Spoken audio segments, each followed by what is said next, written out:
سیاسی، معاشی اور عدالتی مسائل میں پھنسا ہوا پاکستان دہشت گردی سے نبرد آزما ہے، بلکہ اب ڈیجیٹل ٹیررزم، ڈیجیٹل دہشت گردی بھی قومی سلامتی کے لیے ناسور بنتا جا رہا ہے۔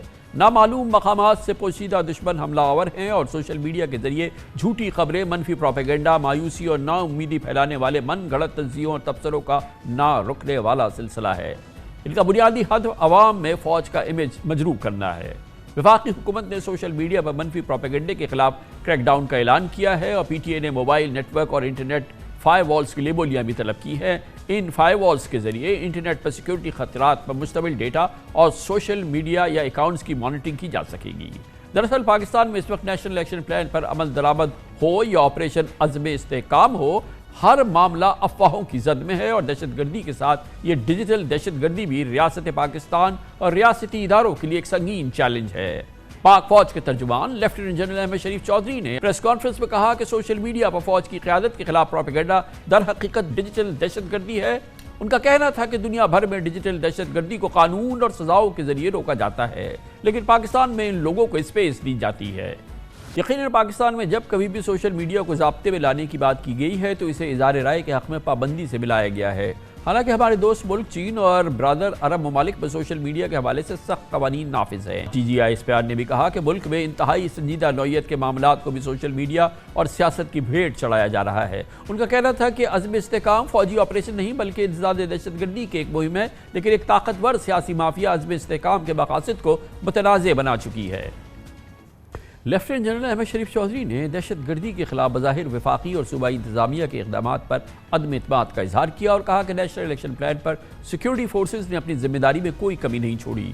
ان کا کہنا تھا کہ صوبوں میں انسداد دہشت گردی کے محکمے متحرک کرنا، مدارس کو ریگولیٹ کرنا، کرمنل جسٹس سسٹم کو فعال بنانا بھی کیا پاک فوج کی ذمہ داری ہے؟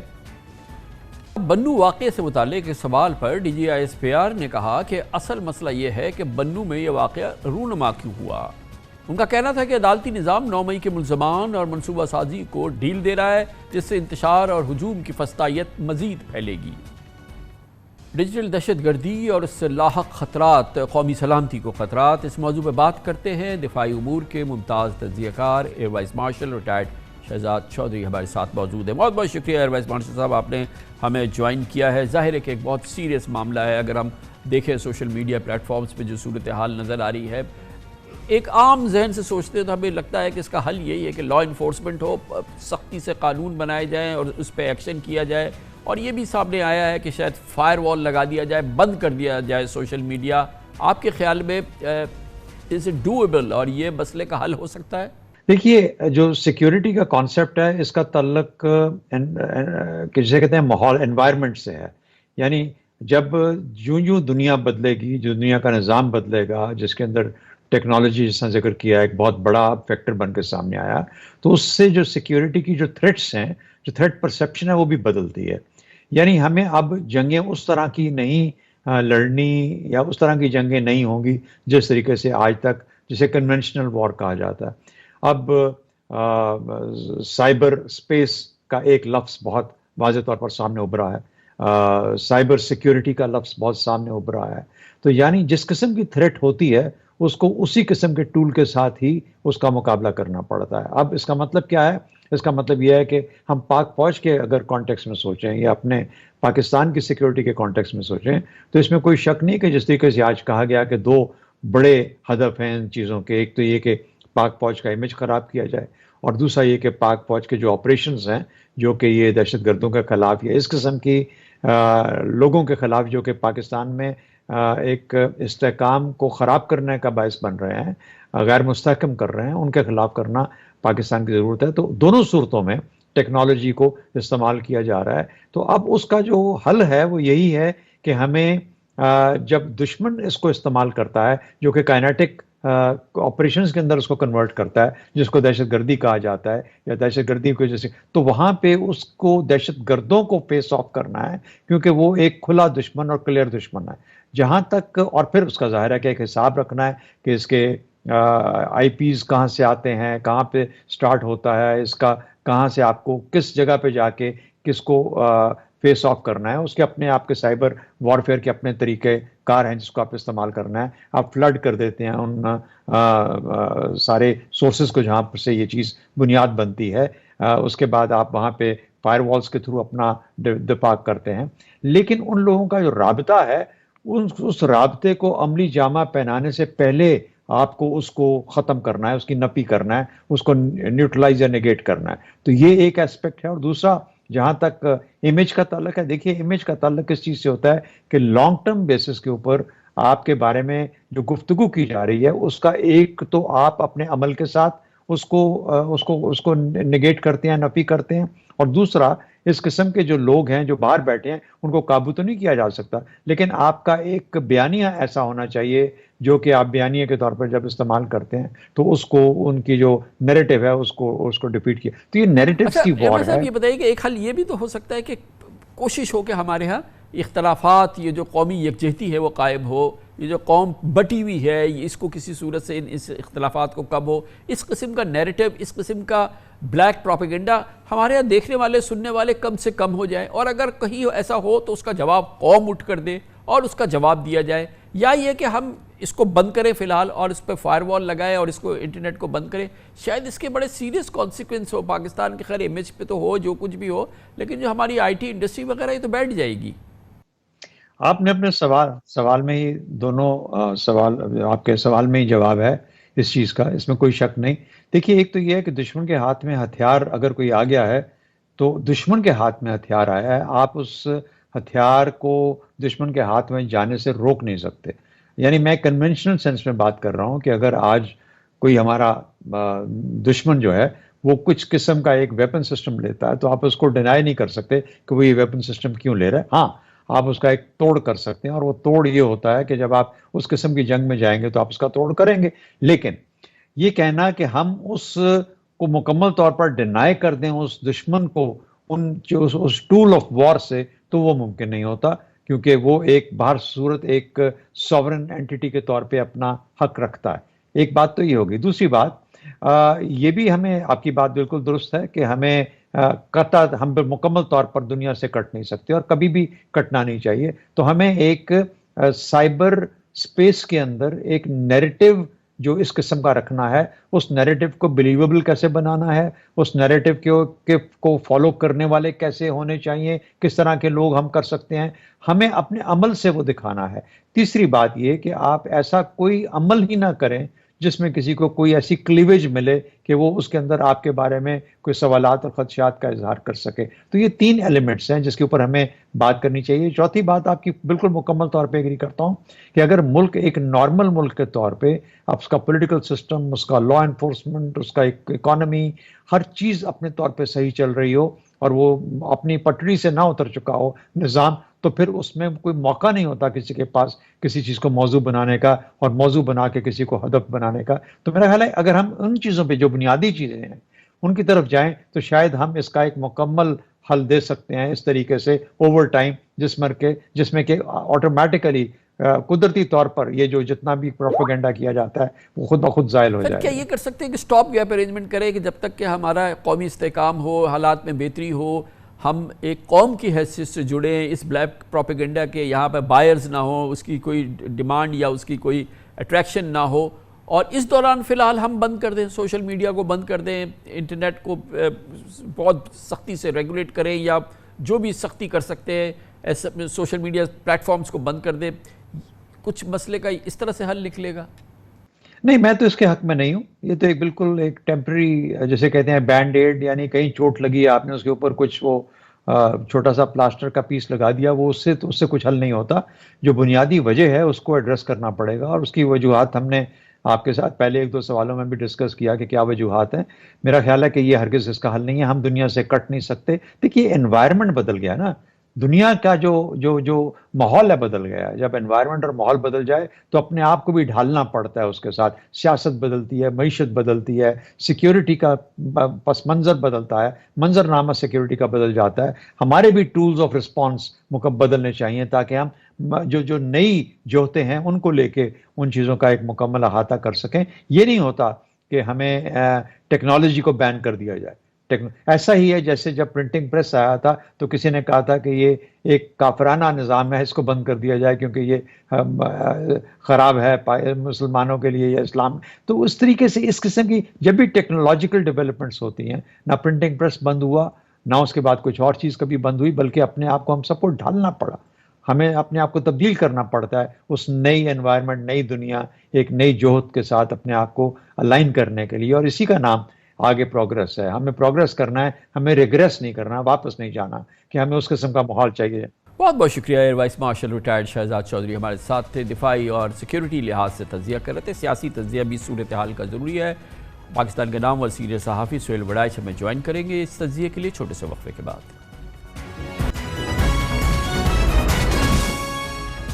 Welcome back. وقفے سے قبل ہم ملک کو درپیش ڈیجیٹل ٹیررزم کے حوالے سے صورتحال کا جائزہ لے رہے تھے، اور جہاں ملک کو ایک جانب ڈیجیٹل دہشت گردی کے خطرات کا سامنا ہے، مگر دوسری جانب سیاسی عدم استحکام سے نکلنے کے راستے بند ہو رہے ہیں. مخصوص نشستوں سے متعلق سپریم کورٹ کے فل کورٹ بینچ کے فیصلے کو شہباز حکومت نے مسترد کر دیا ہے. حیران کن بات یہ ہے کہ وزیر اعلیٰ پنجاب مریم نواز شریف نے سپریم کورٹ کے فیصلے کو سیاسی عدم استحکام کی کوشش قرار دی ہے، اور ان کا کہنا ہے کہ حکومت کرنے میں کسی نے رخ نہ ڈالنے کی کوشش کی تو آئینی ہاتھوں سے نمٹیں گے. آپ نے اندازہ لگا لیا ہوگا کہ ملک میں سیاسی تقسیم کی اور اس وقت جو ایک ٹینشن کی صورتحال ہے اس کی کیا لیول ہے، وہ ٹیمپریچر کس حد تک پہنچ چکا ہے. اس پورے موضوع پر پاکستان میں سیاسی کشیدگی، ڈیجیٹل ٹیررزم کا خطرہ، اس کا سیاسی تجزیہ لیں گے، اور اس کے لیے ہمارے ساتھ پاکستان کے نامور سینئر صحافی، نیوز اینالسٹ، کئی کتابوں کے مصنف جناب سہیل وڑائچ موجود ہیں. بہت بہت شکریہ سہیل وڑائچ صاحب.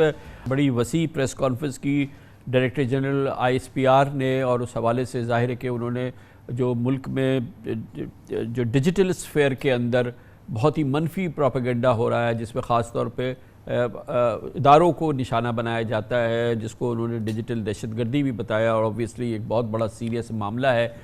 بہت ہی اس وقت قوم کے لیے ایک بڑی یہ اس وقت ہوا ہے بڑی ایک ہیجان خیز کیفیت ہے، کیونکہ ایک جانب تو یہ ایک بہت بڑا چیلنج ہے یقیناً قومی سلامتی کے حوالے سے، جس کو ہائی لائٹ کیا DG ISPR نے، مگر دوسری جانب ہم دیکھ رہے ہیں کہ سپریم کورٹ کے حوالے سے بھی بڑا شدید ہم ایک ماحول دیکھ رہے ہیں. خاص طور پہ جو اس وقت جو حکومتی لوگ ہیں، خاص طور پہ نون لیگ جو ہے، آپ نے حالیہ مریم نواز صاحبہ کے سٹیٹمنٹس دیکھے سپریم کورٹ کے حوالے سے، کورٹس کے حوالے سے، اعلیٰ عدلیہ کے حوالے سے، اور آپ نے دیکھا کہ ایک پھر فل کورٹ کا فیصلہ آیا میجورٹی کا 8-5 کا مخصوص نشستوں پہ، جسے حکومت نے بالکل مسترد کر دیا، اور 12 جولائی کے اس فیصلے پہ جس کے لیے 15 دن کا وقت تھا، وہ آج تک اس پہ عمل درآمد نہیں ہوا ہے.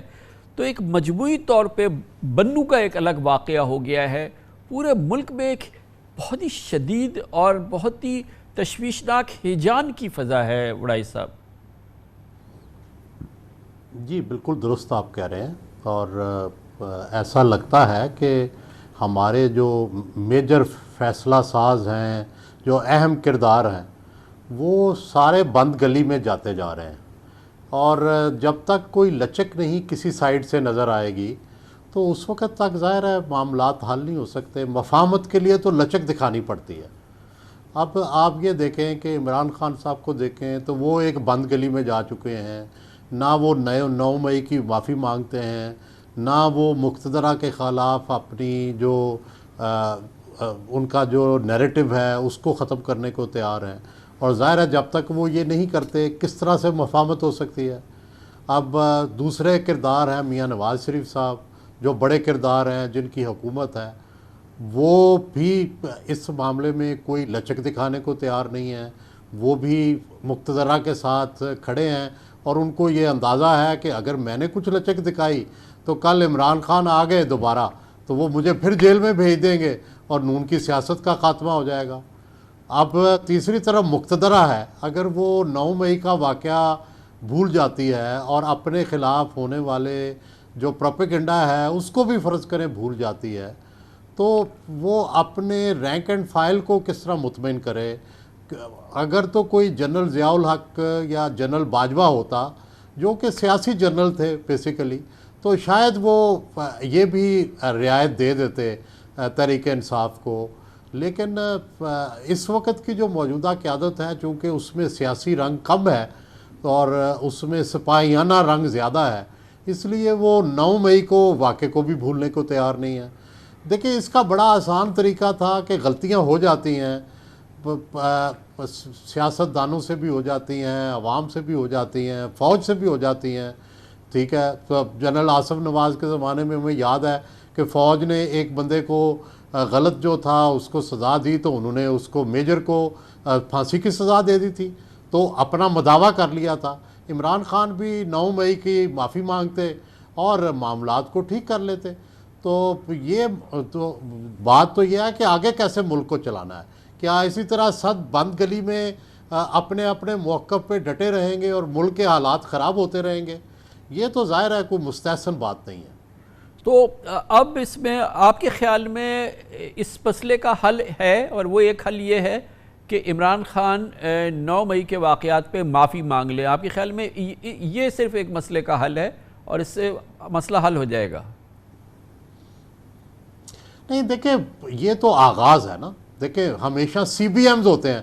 مثلا اس وقت تو میں سمجھتا ہوں کہ اگر عمران خان یہ عندیہ دیں تو چونکہ ان کی پارٹی جیتی ہے، الیکشن میں حصہ لیا ہے اس نے، تو پھر ان کو جیل سے بھی نکالنا چاہیے اور ان کو چاہے نظر بند کر دیں، پھر ان کے ساتھ سی بی ایمز کریں. تو یہ سارے سٹیپس ہیں. لیکن ابھی تو ایسا لگ رہا ہے کہ کوئی بندہ، ہر بندہ ضد پہ اڑا ہوا ہے نا. اچھا، ابھی تک تو یہ صورتحال تھی کہ ظاہر ہے کہ عمران خان گرفتار ہیں، ان کے خلاف مقدمات تھے، ان کے خلاف کیسز تھے، پھر وہ کیسز عدالتوں سے ظاہر ہے کہ رد ہو رہے ہیں، وہ آپ کے سامنے ہے پوری صورتحال. اب اس دوران پھر ان کا مخصوص نشستوں کا کیس تھا، وہ سپریم کورٹ گیا، وہاں پہ فل کورٹ بنی، وہاں پہ میجورٹی سے ان کے حق میں فیصلہ آ گیا، تو وہ ہو گیا. اب اس کے بعد اگر ہم نے یہ صورتحال دیکھی کہ وہ فیصلہ حکومت نے ببانگ دہل مسترد کر دیا ہے، اس پہ عمل درآمد نہیں ہو رہا، اور اسی کے ساتھ ساتھ ہم نے دیکھا کہ حکومت کی جانب سے عزم سامنے آیا کہ پی ٹی آئی پہ اس پہ پابندی لگا دی جائے گی، عمران خان پہ اور سابق صدر عارف علوی پہ آرٹیکل 6 کا مقدمہ چلایا جائے گا. تو اس میں عمران خان اور پی ٹی آئی کو کرنے کے لیے کیا ہے؟ یہ تو حکومت کی یہ جو ہے بڑی ایگریسو اچانک کی صورتحال سامنے نظر آئی ہے. دیکھیں ہوا یہ کہ میرا خیال ہے کہ اگر یہ عدالت کا فیصلہ نہ آتا تو نون کا شاید یہ ریئیکشن بھی نہ آتا. تو پرابلم یہ ہے کہ یہ جو فیصلہ ہے، میں تو ذاتی طور پہ یہ سمجھتا ہوں کہ جب سپریم کورٹ کا فیصلہ آ جاتا ہے تو پھر تو سب کو سر جھکانا پڑتا ہے، چاہے وہ فیصلہ آپ کے خلاف ہو، آپ کو پسند ہو، ناپسند ہو. ہمارا آئینی بندوبست تو یہی کہتا ہے کہ بھٹو کو پھانسی ہوئی تو ماننا پڑا، پھانسی ہو گئی. آج ہم 50 سال کے بعد، 40 سال کے بعد ڈھول پیٹ رہے ہیں کہ یہ غلط تھا، اس کا کیا فائدہ ہوا؟ لیکن پرابلم یہ ہے کہ جو باقی پارٹیاں ہیں، جو باقی فریق ہیں، وہ اس عدالتی فیصلے کو یہ ایک آئینی فیصلہ یا آئینی تشریح نہیں سمجھتے. وہ اس کو ایک سیاسی یا پاپولر فیصلہ سمجھتے ہیں، اور وہ صرف اس فیصلے پہ نہیں ہے. ان کو یہ نظر آ رہا ہے کہ اس کا مطلب ہے کہ یہ سیٹ اپ ختم ہو جائے گا، الٹیمیٹلی جو ہے ان کی حکومت ختم ہو جائے گی، اور پھر الٹیمیٹلی مقتدرہ کے اختیارات پر ضرب پڑے گی. تو وہ صرف اس فیصلے تک اپنے آپ کو محدود نہیں سمجھتے. ان کو آگے نظر آ رہا ہے کہ جب سپریم کورٹ کے اندر ججز کی میجارٹی اس طرح سوچ رہی ہے تو آگے کیا کیا ہو سکتا ہے. تو اس لیے شاید وہ یہ بند لگانے کی کوشش کر رہے ہیں کہ ابھی یہ معاملہ روکا جائے تاکہ یہ معاملہ آگے نہ بڑھے. تو بڑا صاحب، اس وقت جو ہے قوم میں بدترین تقسیم کی صورتحال نظر آتی ہے. ویسے تو ہم کبھی بھی متحد نظر نہیں آئے، شاید ہی کبھی، لیکن بہرحال یہ تو اب جو کیفیت ہے وہ تو بے پناہ ایک ایسی کیفیت ہے کہ خلیج وسیع سے وسیع تر ہو رہی ہے فریقین کے درمیان. اور اس پوری صورتحال کے اندر اب جیسے ڈی جے آئی ایس پی آر نے ہائی لائٹ بھی کیا، ایک ڈیجیٹل ٹیررزم والی صورتحال جس کو انہوں نے فرمایا کہ وہ سامنے ہے، اور اس کے نتیجے میں ظاہر ہے کہ ایک فریق دوسرے فریق کے حوالے سے، جس میں دشمن کے ایجنٹ بھی، وہ اس کو صورتحال کو استعمال کر رہے ہیں، اور اس ایک بہت بڑا چیلنج ہے جو کہ سامنے آیا ہے. تو آپ کے خیال میں یہ جو ڈیجیٹل جو فرنٹ پہ جو اس تقسیم کی عکاسی ہو رہی ہے اور جس میں دشمن بھی شامل ہو گیا ہے، اچھا اس سے نمٹنے کا کیا طریقہ ہے؟ ایک طریقہ تو یہ ہو سکتا ہے نا بڑائی صاحب کہ شاید مجھے اور آپ کو اس سے پتہ نہیں آپ کو اس سے ایگری ہو یا نہ ہو کہ اس میں ہم ایک فائر وال لگا دیں، بند کر دیں ہم اس سوشل میڈیا کو، ختم کریں اس کا سلسلہ، یہ واٹس ایپ اور یہ تمام چیزیں، یہ فیس بک اور یہ تمام چیزیں، تاکہ یہ کہ یہ جو اس وقت حملے کی صورتحال ہے اس کو تو پسپائی ہو جائے؟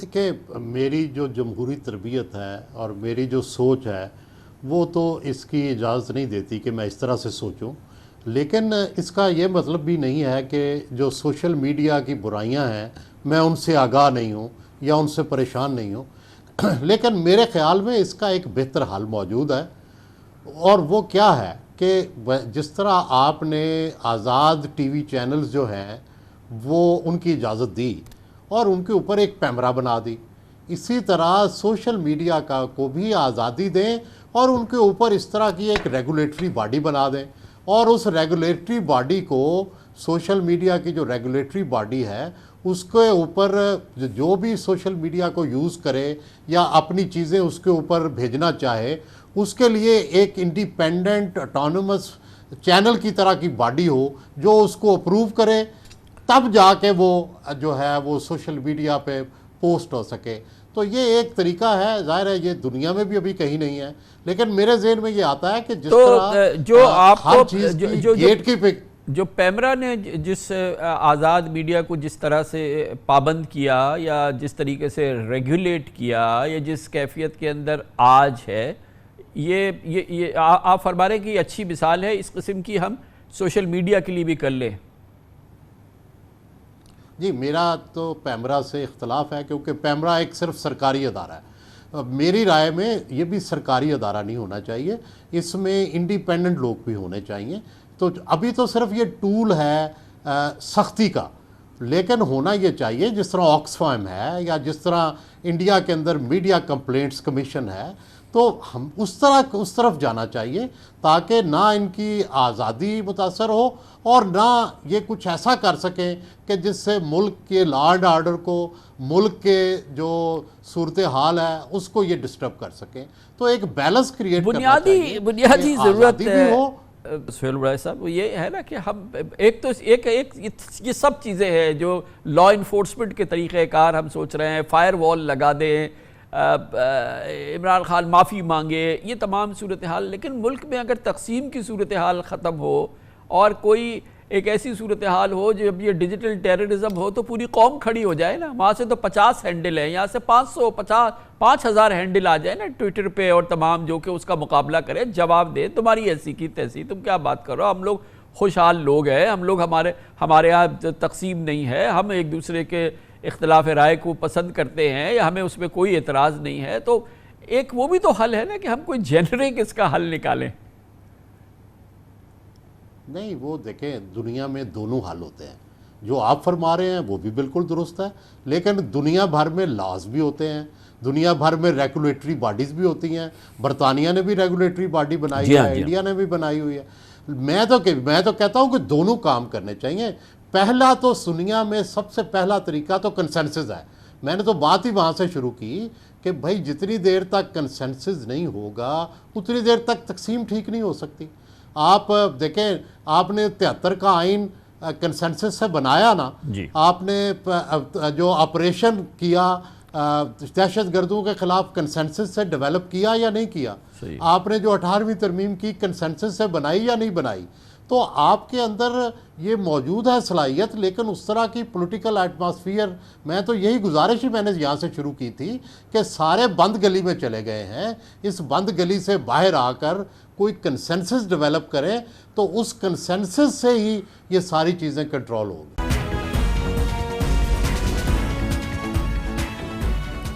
ایک جانب ریاست پاکستان SIFC کی چھتری تلے معیشت کو دستاویزی بنانے اور ٹیکس نیٹ بڑھانے کے لیے کوشاں نظر آتی ہے، لیکن اسمگلنگ کا گلا گھونٹنے میں نہ جانے کیوں کامیابی نہیں ہو رہی۔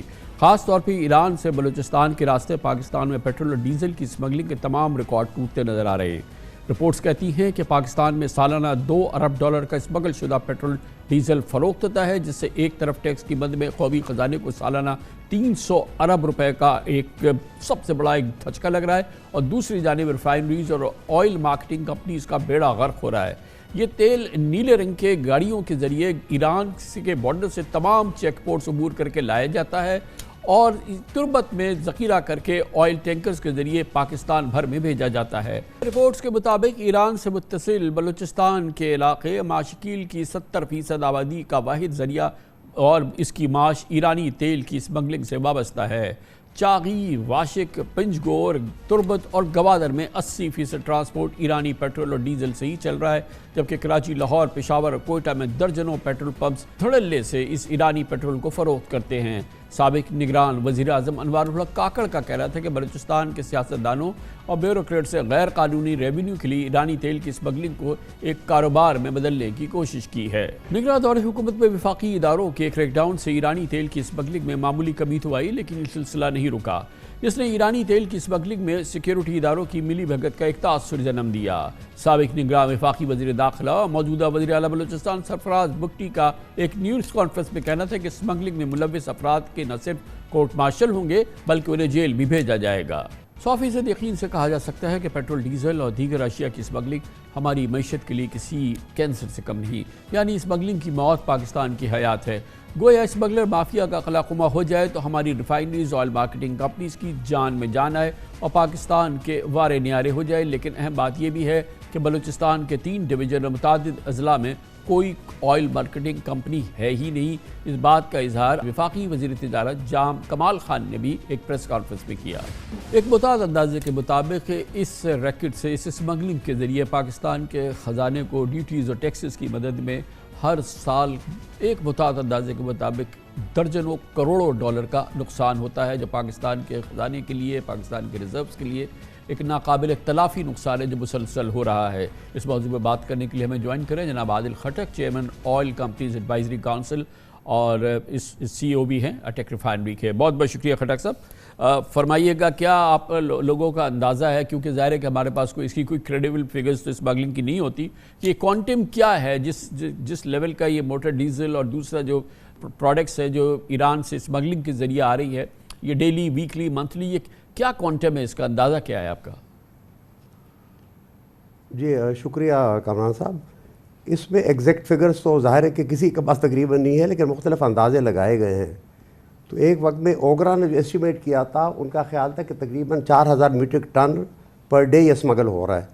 دوسری طرف اگر آپ او ایم سیز کی یا ڈیلرز کی سنیں تو وہ کہہ رہے ہیں کہ اس سے تقریباً ڈبل آ رہے ہیں، 8000 میٹرک ٹن پر ڈے آ رہا ہے، ٹھیک ہے۔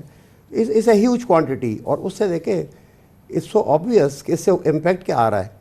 ایک سائڈ پہ تو جس طرح آپ نے بڑا صحیح ذکر کیا کہ government is losing billions of rupees of revenue, یعنی اسٹریٹ اوے دیکھیں تو 60 روپے تو پر لیٹر آج کل پیٹرولیم ڈیولپمنٹ لیوی ہے، اس کے علاوہ باقی ٹیکسز ہیں، تو گورنمنٹ از لوزنگ دیٹ۔ اس سے بھی جو زیادہ سیریس امپیکٹ آ رہا ہے وہ ریفائنریز کے اوپر آ رہا ہے، کیونکہ refineries are now all refineries operating at a lower throughput, کیونکہ ان کا ڈیزل اس وقت بک نہیں رہا جتنی ان کی پروڈکشن کیپیسٹی ہے۔ جب ریفائنری کی پروڈکشن کم ہوتی ہے تو صرف ڈیزل نہیں بلکہ اس کا پیٹرول بھی افیکٹ ہوتا ہے، جیٹ فیول بھی آپ کا کم بنے گا، آپ کی کیروسین بھی، ہر باقی پروڈکٹس بھی کم بنتے ہیں۔ So to meet that requirement then you have to import more. تو on one side we are losing the foreign exchange, on have to import more, دوسری سائڈ پہ گورنمنٹ اپنے ریونیو لاس کر رہا ہے۔ اس سے بھی جو زیادہ سیریس افیکٹ جو اس وقت میں دیکھ رہا ہوں کہ آپ کو پتہ ہوگا کہ تقریباً 4 سال سے سلسلہ چل رہا ہے کہ جی ریفائنریز کی نیو پالیسی بنے گی، which would enable the refineries کہ ہم اپ گریڈ کریں ریفائنریز کو۔ اب وہ چلتے چلتے 4 سال گزرنے کے بعد اب جا کے ریفائنری پالیسی اپروو ہوئی ہے، and we are hoping the next week or so all the refineries will be signing upgradation agreements with OGRA, which would be bringing about $5 to $6 billion کی انویسٹمنٹ ملک میں آنے کی اس سے یعنی امید ہے۔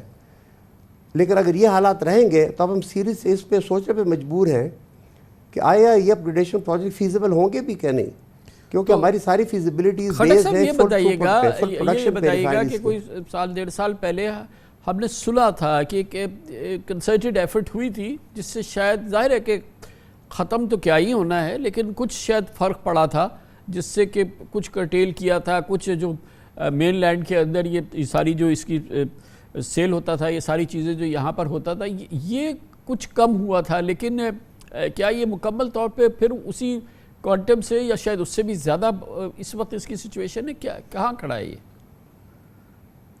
دیکھیں کامران صاحب، یہ اسمگلنگ کوئی نئی چیز نہیں ہے۔ ہمیشہ بھی جب اکراس دا بارڈر اتنا زیادہ پرائس ڈفرینسز ہوں گے تو اسمگلنگ ایک نیچرل امپیکٹ ہونا ہی ہونا ہے۔ اب ڈیپینڈ کرتے کوانٹم کی بات۔ 20 سال پہلے بھی ایک زمانے میں نئی سٹارٹ ہوئی مشرف کے دور میں، اس زمانے میں موٹر سائیکلز پہ یہ تھوڑے چھوٹے کنٹینرز میں اسمگلنگ ہوتی تھی، پھر جیپیبل ٹریکس بن گئے، جیپیں شروع ہو گئیں. اب تو اس وقت اگر آپ نے وہ ویڈیوز دیکھے ہوں گی جو ڈرون سے کسی نے لی ہیں کہ پورا ایک سیلاب ہے ٹرکوں کا جو کہ چلا آ رہا ہے اسمگل ڈیزل کے ساتھ، ایون سالوینٹ بھی، باقی پروڈکٹس بھی اسمگل ہو کے آ رہے ہیں. تو کوانٹم تو بالکل آپ کی بات صحیح ہے کہ کچھ مہینے یا سال پہلے انہوں نے خاص کر SIFC نے بڑا انٹرونشن کیا تھا اور آرمی چیف نے بھی کہا تھا، اور ہمیں بڑی امید پیدا ہو گئی تھی کہ یہ مینس شاید ختم ہو جائے گا، کافی حد تک کنٹرول ہو جائے گا.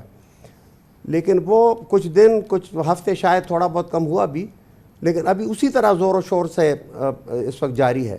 اچھا، دوسری میں یہ اگر آپ اجازت دیں میں بات کرنا چاہوں گا کہ یہ جو کچھ لوگوں کا کہنا ہے نا کہ دیکھیں جی وہاں بہت غربت ہے، بے روزگاری ہے، وہاں کچھ ہے نہیں، اور اس لیے تھوڑی اس کو جائز قرار دیں.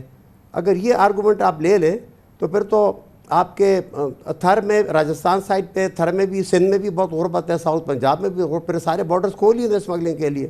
تو یہ کوئی آرگومنٹ نہیں ہے، اور اس سے عام غریب بلوچی کو فائدہ شاید ہی پہنچتا ہوگا. یہ جس طرح کسی صاحب نے ذکر کیا، یہ کولیوشن آف دا ایلیٹس ہے، اس میں بہت بڑے یہ تو ہم نے ویڈیوز دیکھی ہیں خٹک صاحب کہ اس میں تو انبلیویبل جس انداز کی کرنسیز موو کر رہی ہے، جو ڈالرز ہم نے پورے ٹرک کے اندر بھرے ہوئے دیکھے ہیں، اور یہ جس انداز کی جو یہ موومنٹ آف کیش ہے، یہ تو انبلیویبل ہے. پتہ نہیں دنیا میں کہیں اور ایسا ہوتا ہوگا یا نہیں ہوتا ہوگا.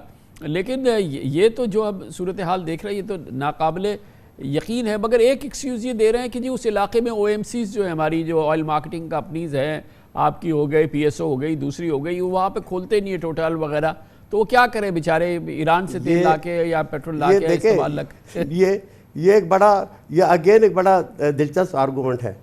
دیکھیے OMC جب ڈیسائیڈ کرتی ہے نا کہ کہاں میں نے پیٹرول پمپ لگانا ہے، تو ایک فیزیبلٹی کرتی ہے. وہ دیکھتی ہے کہ اس روٹ پہ کتنی ٹریفک ہے، کتنی میرے ایکسپیکٹڈ سیل ہوگی، اور آئی یہ فیزیبل ہے بھی کہ نہیں. اب جہاں پر اتنی کھلی اسمگلنگ ہو رہی ہے تو وہاں کسی OMCs کا دماغ تو نہیں خراب ہو کہ اپنے وہ وہاں پر ریٹیل آؤٹ لیٹس بنائیں گے. یہ تو ڈیمانڈ اینڈ سپلائی کی بات ہے. تھینک یو سو مچ عادل خٹک صاحب، chairman oil company advisory council, chief executive officer attack refinery ہمارے ساتھ تھے. اس کے ساتھ ہی ہمارے آج کے پروگرام کا اختتام ہوتا ہے. کامران خان کو اجازت، اللہ حافظ. ناصر.